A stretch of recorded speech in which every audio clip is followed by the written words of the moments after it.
सत्साई भगत जी। हाँ सत्साई जी बोलिए। भगत जी, जैसे अभी विश्व भर में मंदिरों का निर्माण हो रहा है और इसको देखते हुए बल्कि हमारे क्षेत्र जौनसा बाबर में भी बहुत सारा मंदिरों का गांव-गांव में मंदिर बनवाए जा रहे हैं। तो इस पे आपका क्या कहना है? ये जो मंदिरों का है, सदियों से जब से ये सनातन अपने रास्ते से हटा है, ये तब से मंदिरों का प्रचलन हुआ है। लेकिन अगर हम इतिहास देखें तो इन मंदिरों से जो है, इन मंदिरों को सदियों से लूटा गया है। मीर कासिम आया और तैमूरलंग यहाँ आया, जिन्होंने यहाँ त्रासदी मचाई और सब लूटपाट के जो है अपने देश को ले गए। बाबर यहाँ आया, उन्होंने मंदिरों को तोड़ा है और सब लूटपाट की है।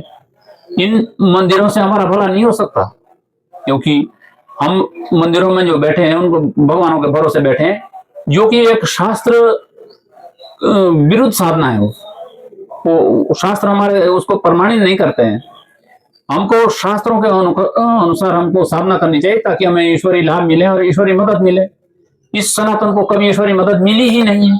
आप मक्का से देखो, आप इंडोनेशिया देखो, आप बांग्लादेश या पाकिस्तान से देखो, कहीं भी दुनिया में देख लो जो सनातन खत्म हो रहा है। इसका कारण ये है कि हमारा जो भगवान को, परमात्मा को जो मानने की विधि है वो शास्त्रों के विरुद्ध है। इसलिए हमें कोई ईश्वरी मदद आज तक मिली नहीं है, इसलिए पतन की ओर जा रहा है। ये तो अभी संत रामपाल जी महाराज की दया हुआ है, जिन्होंने ये शास्त्र खोले हैं, गीता और वेद को का ज्ञान खोला है और इस संसार को दे रहे हैं। और हमें भी ये पता संत रामपाल जी महाराज के प्रवचनों से पता चला है कि भाई हम शास्त्रों के विरुद्ध है। ये जो मंदिर है, मस्जिद है, जो भी है, शास्त्रों के विरुद्ध है। शास्त्र कुछ और बता रहे हैं। गीता में सहज योग का विधान है, हमारे ग्रंथों में, वेदों में सहज योग का विधान है।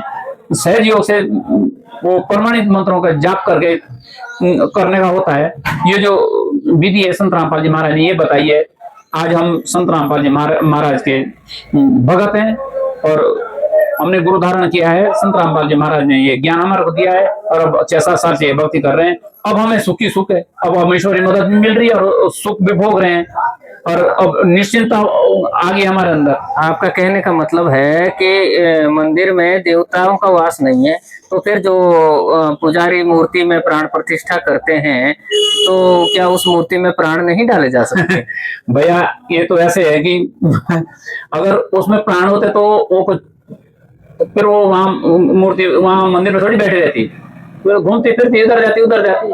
अगर प्राण होते तो ये तो इस सनातन को इन्होंने जो है एक लूट का साधन बनाया है, अब लूट रहे हैं ये।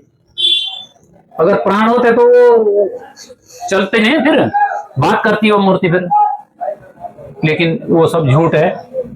तो जैसे मुगलों ने और बाबर, तैमूर, अकबर और अरबों ने, मोहम्मद गजनी जैसे आक्रमणकारियों ने जैसे मंदिरों को लूटा, सोना चांदी बहुत सारा ले गए और धर्म परिवर्तन भी कराया, उसके बाद भी हिंदू मंदिर निर्माण क्यों कर रहे हैं? उनको इस बात से क्या सीखने को मिला? ये सब काल की प्रेरणा है, क्योंकि ऑप्शन और था नहीं उनके पास। क्योंकि ये जो भगवान के बारे में जो जानकारी, परमात्मा के बारे में जो जानकारी, ये इस कलयुग के इस पैर तक गुप्त रहनी थी। ये विधान में, ये सूक्ष्म वेद में।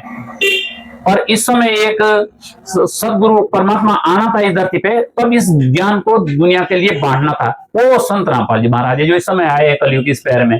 कलयुग 55 साल जब बीत जाएगा तब परमात्मा ने आना था, ये सूक्ष्म वेद में बताया हुआ है। और कलयुग 5505 साल 1997 में पूरा हो चुका है और 1997 में ही जो है संत रामपाल जी महाराज ने ये ज्ञान देना शुरू किया है। तो ये कोई वैसे ही नहीं है बात मिली है, ये विधान के अनुसार हो रहा है सब कुछ। और आज विरोध कर रहे हैं संत रामपाल जी महाराज के ज्ञान का विरोध कर रहे हैं दुनिया, क्योंकि इस धर्म के नाम पर कई दुकानें खुली हुई है जो सदियों से अपना जो है रोजगार चला रहे हैं। अब उनकी दुकानें बंद होंगी क्योंकि वो झूठ है, वो शास्त्रों के विरुद्ध है और दुनिया जागरूक हो रही है। तो इसलिए तिल मिलाए हुए हैं और इसलिए वो किताबें जला देते हैं। ये संत रामपाल जी महाराज ने जो किताब बनाई है ज्ञान गंगा, वो वेद और गीता है उसके अंदर। अब उसको किताब को अगर कोई जला रहा है तो गीता और वेद को जला रहा है, मतलब आपका कहने का मतलब है कि शास्त्रों में ये मंदिर बनवाना और मूर्ति पूजा करना मना किया है। बिल्कुल, ये मूर्ति पूजा, ये पब्लिक, पत्थर तो पत्थर है, और पत्थर का तुम कोई भी शक्ल दे दो।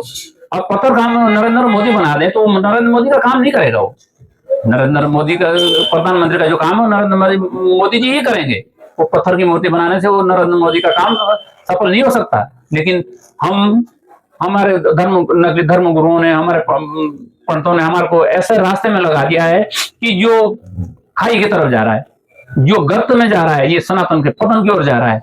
लेकिन ये तो दया संत रामपाल जी महाराज ने की है इस संसार पर, इस सनातन धर्म के ऊपर विशेष कर से, जो ये ज्ञान दे दिया है। आज गीता हम चौराहे पे पढ़ के सुना सकते हैं, गीता का ज्ञान हम बता सकते हैं, वो सब दया तो संत रामपाल जी महाराज की हो रही है। क्योंकि हमारी हैसियत नहीं, हमारी औकात नहीं कि हम गीता को खोल सकें और बता सकें, लेकिन ज्ञान दे दिया है संत रामपाल जी महाराज ने। वेद और गीता का ज्ञान खोल खोल के बता दिया, अंगुल लगा के, भाई इस श्लोक में ये लिखा है, इस मंडल सूक्त में, ये मंत्र में ये लिखा है। तो अब तो संत रामपाल जी महाराज के हर यहाँ अन्याय से जो बच्चा हो उनसे पूछे, वो भी बता देंगे, क्योंकि सब ज्ञान हो गया। क्या लगता है जैसे कि ये मंदिर निर्माण हो रहे हैं, और पहले भी जब हमने गूगल में सर्च करके देखा है तो उसमें बताया गया है कि 60,000 लगभग मंदिरों को तोड़ा गया, लूटा गया, सोमनाथ के मंदिर को 17 बार लूटा गया। तो आपको क्या लगता है कि आगे ये हिंदू समाज के लोग जागरूक होंगे, जागेंगे, या बनाते ही रहेंगे मंदिर? इस बात को आप लगा लो, आप सोमनाथ का जो मंदिर है 17 बार तोड़ा गया, 17 बार लूटा गया, कितना खजाना उसमें दबा रखा था, तो क्या कोई रक्षा किया क्या उनका किसी ने? लेकिन हम आज भी वही ढोल पीट रहे। जब मालूम है कि यहाँ से कुछ होने जाना वाला नहीं है तो छोड़ देना चाहिए वो, पर ऑप्शन नहीं था ना। ऑप्शन तो अब हुआ है ना, अब होगा वो खुलासा पूरे समाज का, जो अब नए शुरू से निर्माण होगा, सनातन का पुनर्स्थापना होगी, और वो होगी श्रीमद् भगवत गीता जी से होगी, वेदों से होगी। अब जैसे फिर से मंदिर बनवाए जा रहे हैं और मंदिरों में सोने चांदी के छत्र चढ़ाए जा रहे हैं, तो क्या ये फिर से एक निमंत्रण नहीं है विश्व के उन कंगाल लोगों को, उन आतंकवादियों को, टेररिस्टों को, कि हमारे पास इतना सोना चांदी है, हम घर में रख नहीं सकते हैं, तो हम देवताओं को दे रहे हैं और आप आके कभी भी ले जाओ? ये निमंत्रण ही तो है। ये मूर्खता है, और ये भी काल प्रेरणा ही है। क्योंकि भगवान को ना सोने की जरूरत, ना चांदी की, ना पैसों की जरूरत नहीं है। भगवान तो प्रेम का भूखा है, श्रद्धा का भूखा है, और श्रद्धा है नहीं। आप देख रहे होंगे अभी 2013 में जो केदारनाथ में क्या हुआ था, क्या दुर्गति हुई थी। वो श्रद्धालु थे लेकिन श्रद्धा नहीं थी मन में। अगर श्रद्धा होती तो ऐसा होता क्या? नहीं होता। और भगवान होते तो ऐसा होता क्या? नहीं होता। भगवान तो हमारे रखवाले, पल पल के रखवाले। भगवान के रास्ते में हम जा रहे हैं तो हमारी ऐसी दुर्गति होगी। यानी कि मंदिरों में बैठे हुए पुजारियों को और ये इन श्रद्धालुओं को भगवान का ज्ञान ही नहीं है कि भगवान, ज्ञान बिल्कुल भी नहीं है। आज तक किसी को भी ज्ञान नहीं है, नहीं कि इसी सनातन में नहीं, किसी भी धर्म के अनुयायियों को ज्ञान नहीं है, अपने भगवान के बारे में ज्ञान नहीं है, क्योंकि वो तत्वदर्शन मिला नहीं और भटक गए सब। ये तो अब हुई है दया, इस कलयुग के इस पहर में दया हुई है। तो किसी को ज्ञान नहीं है भगवान के बारे में, किसी को जानकारी है। अगर ज्ञान किसके बारे में जानकारी है, किसी को जानकारी है, तो सामने क्यों नहीं आते?